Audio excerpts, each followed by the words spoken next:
ಮಾಜಿ ಸಂಸದ ಪ್ರಜ್ವಲ್ ರೇವಣ್ಣ ರಾಸಲೀಲೆ ಪ್ರಕರಣಕ್ಕೆ ಸಂಬಂಧಪಟ್ಟ ಹಾಗೆ ದೇವರಾಜೇಗೌಡಗೆ ಬಿಗ್ ರಿಲೀಫ್ ಸಿಕ್ಕಿದೆ. ಜಾಮೀನು ಸಿಕ್ಕಿತ್ತು ದೇವರಾಜೇಗೌಡರಿಗೆ. ಈಗ ಅವರು ಬಿಡುಗಡೆ ಆಗಿದ್ದಾರೆ ಅನ್ನೋದ್ರ ಬಗ್ಗೆ ಮಾಹಿತಿ ಲಭ್ಯ ಆಗ್ತಾ ಇದೆ. ಹಾಸನ ಜೈಲಿನಿಂದ ದೇವರಾಜೇಗೌಡ ರಿಲೀಸ್ ಆಗಿದ್ದಾರೆ. ದೇವರಾಜೇಗೌಡ ವಿರುದ್ಧ ಕೇಸ್ ದಾಖಲಾಗಿತ್ತು. ಮಹಿಳೆ ಮೇಲೆ ಲೈಂಗಿಕ ದೌರ್ಜನ್ಯ ಅಡಿ ಅವರ ವಿರುದ್ಧ ಪ್ರಕರಣ ದಾಖಲಾಗಿತ್ತು. ಈಗ ದೇವರಾಜೇಗೌಡರಿಗೆ ಬಿಗ್ ರಿಲೀಫ್ ಸಿಕ್ಕಿದೆ. ಹಾಸನ ಜೈಲಿನಿಂದ ಅವರು ಬಿಡುಗಡೆ ಆಗಿದ್ದಾರೆ. ದೇವರಾಜೇಗೌಡ ವಿರುದ್ಧ ಮಹಿಳೆ ಮೇಲೆ ಲೈಂಗಿಕ ದೌರ್ಜನ್ಯದ ಅಡಿ ಪ್ರಕರಣ ದಾಖಲಾಗಿತ್ತು. ಪ್ರಜ್ವಲ್ ರೇವಣ್ಣ ರಾಸಲೀಲೆ ಕೇಸ್ನಲ್ಲಿ ಇವರು ಕೂಡ ಪ್ರಮುಖ ಸಾಕ್ಷಿಯಾಗಿದ್ರು. ಇದೆಲ್ಲದರ ನಡುವೆ ಈಗ ದೇವರಾಜೇಗೌಡರ ವಿರುದ್ಧ ದಾಖಲಾದಂತಹ ಪ್ರಕರಣ ಲೈಂಗಿಕ ದೌರ್ಜನ್ಯ ಪ್ರಕರಣ. ಈ ಪ್ರಕರಣದಲ್ಲಿ ಈಗ ಬೇಲಾಗಿ ಅವರು ಹಾಸನ ಜೈಲಿನಿಂದ ರಿಲೀಸ್ ಆಗಿದ್ದಾರೆ. ಈಗ ಕಾನೂನನ್ನು ಗೌರವಿಸಬೇಕಾದಂಥ ಎಲ್ಲರ ಕರ್ತವ್ಯ, ಜವಾಬ್ದಾರಿ.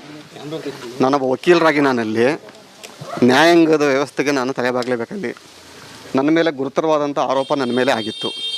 ಹಾಗಾಗಿ ನಾನಲ್ಲಿ ನ್ಯಾಯಾಂಗ ಬಂದಂದಿದ್ದು ನಾನಲ್ಲಿ ತನಿಖಾಧಿಕಾರಿಗಳಿಗೆ ಎಲ್ಲ ರೀತಿಯ ತನಿಖೆಗೆ ನಾನು ಸಹಕಾರವನ್ನು ಮಾಡಿದ್ದೀನಿ. ನಾನಲ್ಲಿ ಎಲ್ಲ ರೀತಿಯ ಆಯಾಮಗಳು ಮುಗಿದಿದೆ ಅಲ್ಲಿ. ಹಾಗಾಗಿ ಈಗ ನ್ಯಾಯಾಲಯದಲ್ಲಿ ಇರೋದ್ರಿಂದ ಅಲ್ಲಿ ಅದ್ರ ಬಗ್ಗೆ ಹೆಚ್ಚಿಗೆ ನಾವು ಮಾತಾಡೋದು ಬೇಡ. ಅಲ್ಲಿ ಒಂದು ಸತ್ಯಕ್ಕೆ ಜಯ ಇದೆ ಅಂತ ನಮ್ಮೆಲ್ಲರೂ ಅಂದ್ಕೊಂಡಿದ್ದೀವಿ ನಾವಲ್ಲಿ.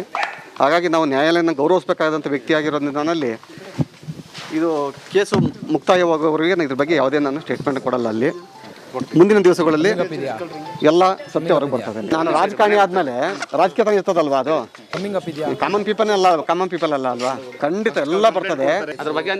ಒಂದು ವಿಚಾರ ನೋಡಿ, ಯಾರಿದ್ದಾರೆ ಏನಿದ್ದಾರೆ ಅದೆಲ್ಲ ಅದು ಕೂಡ ಮುಂದಿನ ದಿವಸಗಳಲ್ಲಿ ಬರ್ತದೆ. ಅಲ್ಲಿ ಈಗ ತನಿಖೆ ಹಂತದಲ್ಲಿ ಇರೋದ್ರಿಂದ ಅಲ್ಲಿ ಯಾವುದೇ ಸ್ಟೇಟ್ಮೆಂಟ್ ಬೇಡ. ಅಲ್ಲಿ ನ್ಯಾಯಾಲಯಕ್ಕೆ ತಲೆಬಾಗಲೇಬೇಕು ನಾವಲ್ಲಿ. ಈಗ ನಾವು ಯಾರನ್ನ ದೂಷಿಸೋದು ಪ್ರಯೋಜನ ಇಲ್ಲ ಅಲ್ಲಿ. ಈಗ ನಮ್ಮ ಮೇಲೆ ಆರೋಪ ಇದ್ದಾಗ ನಾವೆಲ್ಲ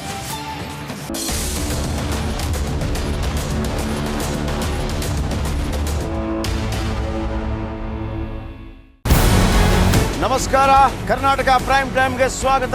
ನಾನು ಜಯಪ್ರಕಾಶ್ ಶೆಟ್ಟಿ. ಇಡೀ ಕರ್ನಾಡು ಇವತ್ತು ರೆಬೆಲ್ ಆಗಿ ನಿಂತಿದೆ. ಈ ಹಗರಣಗಳನ್ನು ಸದನದಲ್ಲಿ ಪ್ರಸ್ತಾಪ ಮಾಡಲು ಕೂಡ ಕಾಂಗ್ರೆಸ್ ಹಿಂದೇಟು ಹಾಕಿದ್ದೇಕೆ? ನಿಮ್ಗೆ ಸಂಬಳ ಅದಕ್ಕೆ, ನಿಮಗೆ ವಾಹನ ಅದಕ್ಕೆ, ನಿಮಗೆ ವೆಪನ್ ಅದಕ್ಕೆ, ನೀವು ಅದನ್ನು ಸೆರೆ ಹಿಡಿಬೇಕಾಗಿತ್ತು.